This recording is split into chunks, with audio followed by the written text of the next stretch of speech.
Hey guys, आपका हमारे YouTube channel पर स्वागत है।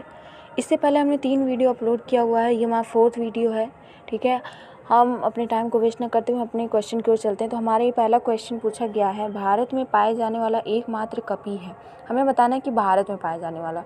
तो ऑप्शन ए में चिंपांजी, बी में ओरांगुटान, सी में गोरिल्ला, डी में हुलॉक गिब्बन। तो ऑप्शन ए में चिंपांजी दिया हुआ है। चिंपांजी जो होता है वो शाकाहारी वानर होता है और ये किस में पाए जाते हैं, ये कहाँ पे पाए जाते हैं, ये अफ्रीका के जंगल में पाए जाते हैं, ये भारत में नहीं पाए जाते। ओरांगुटान की बात करें तो ओरांगुटान भी वनमानुष है। ये इंडोनेशिया और मलेशिया में पाए जाते हैं। कहाँ? इंडोनेशिया और मलेशिया के जंगल में पाए जाते हैं। गोरिल्ला की बात करें तो गोरिल्ला जो होता है सबसे बड़ा कपी होता है। ठीक है, गोरिल्ला सबसे बड़ा कपी होता है। ये मध्य अफ्रीका में पाए जाते हैं। हुलॉक गिब्बन भारत में पाए जाते हैं। और ये भारत में कहाँ पाए जाते हैं? भारत में असम और नागालैंड के पहाड़ी वनों में ये पाए जाते हैं। तो हमारा जो राइट आंसर होगा ऑप्शन डी होगा, हुलॉक गिब्बन। तो भारत में पाए जाने वाला एकमात्र कपी कौन सा है? Hoolock Gibbon. सबसे बड़ा कपी गोरिल्ला होता है। चिंपांजी कहाँ पाया जाता है? ये अफ्रीका के जंगल में पाए जाते हैं। और ओरांगुटान कहाँ पे पाए जाते हैं? ये इंडोनेशिया और मलेशिया के जंगल में पाए जाते हैं। ये भी एक टाइप का वनमानुष होता है। और गोरिल्ला क्या है, कहाँ पे पाया जाता है? मध्य अफ्रीका में। सबसे बड़ा कपी है। ठीक है, तो हमारा राइट आंसर क्या है? Hoolock Gibbon. अगले क्वेश्चन की ओर चलते हैं। इनमें से कौन सा कोशिकांग श्वसन क्रिया से संबंधित है? ऑप्शन ए में है केंद्रक, ऑप्शन बी में है राइबोसोम, ऑप्शन सी में है हरितलवक, ऑप्शन डी में है माइटोकॉन्ड्रिया। तो हमारा जो श्वसन अंग से है वो है माइटोकॉन्ड्रिया।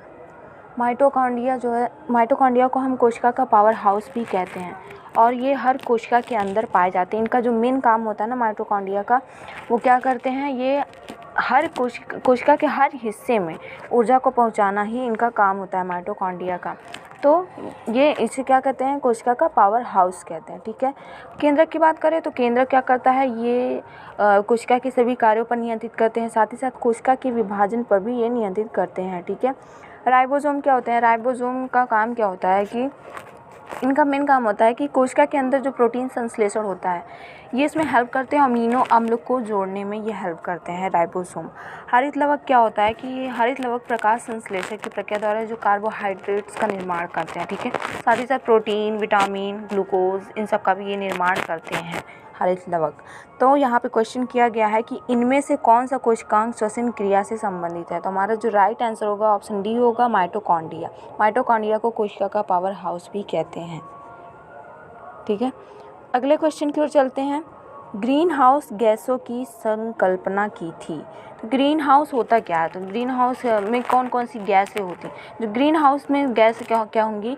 CO2 होंगी, कार्बन डाइऑक्साइड होगी, नाइट्रस ऑक्साइड होगा, मीथेन होगा, ओजोन होगा। तो ये हमारी ग्रीन हाउस गैसें हैं। ठीक है, इसकी संकल्पना किसने की थी? तो यहाँ ऑप्शन ए में है JNN जेफर्स ने, ऑप्शन बी में है जोसेफ फ्रोरियर ने, ऑप्शन सी में है CC पार्क ने, ऑप्शन डी में है L जबलर ने। तो हमारा जो राइट आंसर होगा वो होगा जोसेफ फ्रोरियर ने। तो हमारा राइट आंसर क्या होगा? जोसेफ फ्रोरियर ने। ठीक है, अगले क्वेश्चन की ओर चलते हैं। निम्नलिखित में से किसे जैव उर्वरक के रूप में प्रयोग किया जाता है? तो जैव उर्वरक क्या होता है? ये सूक्ष्मजीव और नमी धारक पदार्थ का मिश्रण होता है। जैव उर्वरक क्या? सूक्ष्मजीव और नमी धारक पदार्थ का मिश्रण होता है। तो हमें बताना है कि जैव उर्वरक के रूप में प्रयोग किया जाता है। ऑप्शन ए में है एजोला, ऑप्शन बी में है खोई, ऑप्शन सी में है यूरिया, ऑप्शन डी में है क्लोस्ट्रीडियम। तो हमारा जो एजोला होता है, एजोला पिनाटा, वो धान की फसल के लिए जैव उर्वरक के रूप में प्रयोग किया जाता है क्योंकि इससे चावल के जो पोषक तत्व हैं उससे बढ़ता है। ठीक है, चावल के पोषक तत्व बढ़ते हैं और साथ ही साथ इसकी उपज भी बढ़ती है। तो ये हमारे जैव उर्वरक के रूप में एजोला का यूज़ किया जाता है। ठीक है, यूरिया की बात करें तो यूरिया भी एक तरह का क्या है? कार्बनिक यौगिक है जो कि जल में अति विलय होता है और ये स्तनपायी और सरीसृप प्राणियों के मूत्र में पाया जाता है।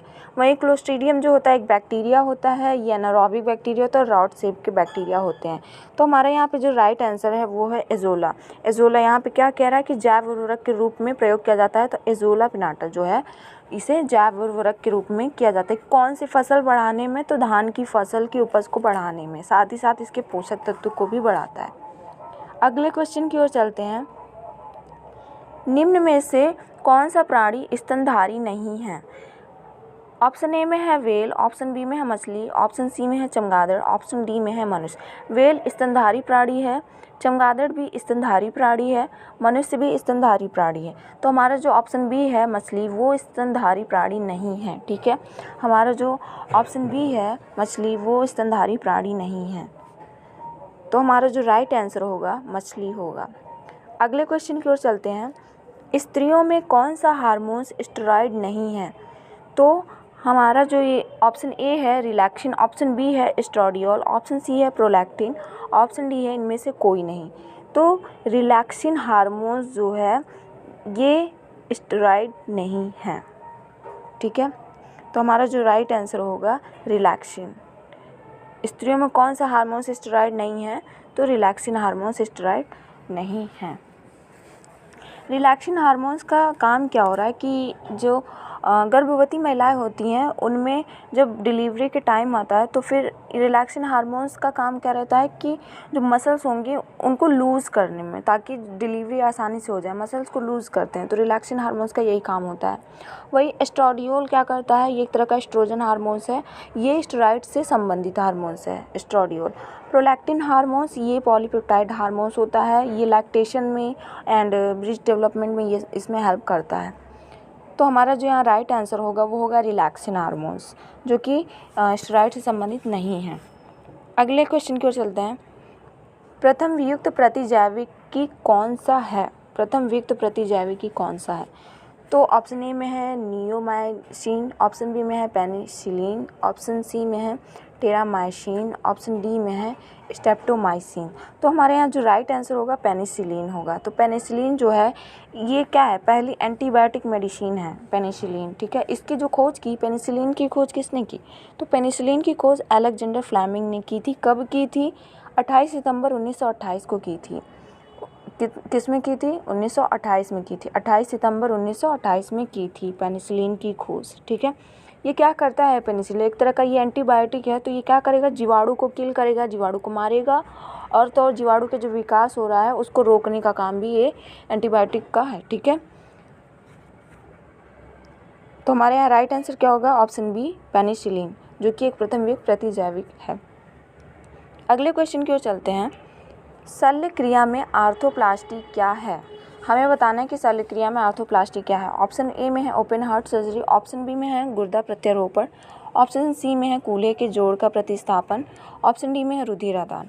तो शल्य क्रिया में आर्थ्रोप्लास्टी क्या है?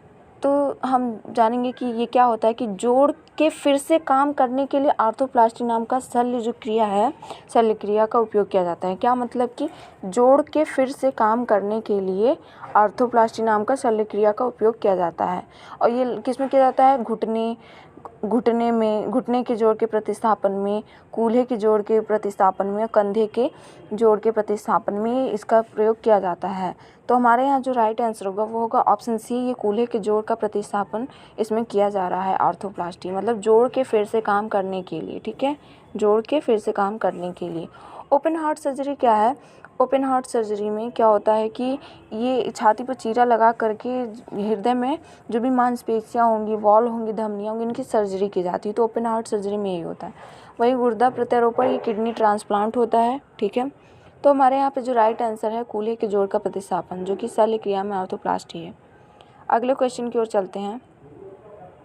हमारा अगला क्वेश्चन है, सेब का जल क्रोध रोग होता है। तो हमें बताना है सेब का जल क्रोध रोग। ऑप्शन ए में है जीवाणु संक्रमण से, ऑप्शन बी में है कवक संक्रमण से, ऑप्शन सी में है बोरॉन की कमी से, ऑप्शन डी में है उच्च तापमान से। तो हमारे यहाँ पे जो राइट आंसर होगा उच्च तापमान से होगा। ठीक है, अगले क्वेश्चन की ओर चलते हैं। निम्न में से द्विनिषेचन पादप वर्ग का एक खास लक्षण है। हमें बताना है कि द्विनिषेचन पादप वर्ग का एक खास लक्षण कौन सा है। तो सबसे पहले द्विनिषेचन होता क्या है ये समझते हैं। तो जो नर युग्मक होता है वो अंडकोशिका से मिल करके क्या बनाता है? द्विगुणित युग्मनज यानी कि डिप्लॉयड जायगोट का निर्माण करता है, तथा द्विगुणित केंद्रक का नर युग्मक से संलयन करता है। तो इसे क्या कहते हैं? द्विनिषेचन कहते हैं। ठीक है, ऑप्शन ए में है आवृत बीजियों, ऑप्शन बी में है अनावृत बीजियों, ऑप्शन सी में है फंड, ऑप्शन डी में है मास। तो हमारा जो राइट आंसर होगा वो होगा आवृत बीजियों में, आवृत बीजियों में, ठीक है। आवृत बीजियों का मतलब यहाँ पे ढका हुआ बीज से है, ठीक है। आवृत बीज मतलब बीज को ढक लिया है, तो ढका हुआ बीज यानी ये एंजियोस्पर्म होता है, इसको इंग्लिश में एंजियोस्पर्मिस कहते हैं। अगले क्वेश्चन की ओर चलते हैं। पौधे में गैसों के आदान प्रदान के लिए रहते हैं। ऑप्शन ए में क्या है, टहनी, ऑप्शन बी में रंध्र, ऑप्शन सी में तना, ऑप्शन डी में जड़। तो पौधे में गैसों के आदान प्रदान के लिए रंध्र यानी स्टोमेटा जो होते हैं प्लांट्स में, प्लांट्स की लीफ जो होती है यानी पत्तियां जो होती हैं, पौधे की जो पत्तियां होती हैं उसके निचले हिस्से पे मौजूद रहते हैं।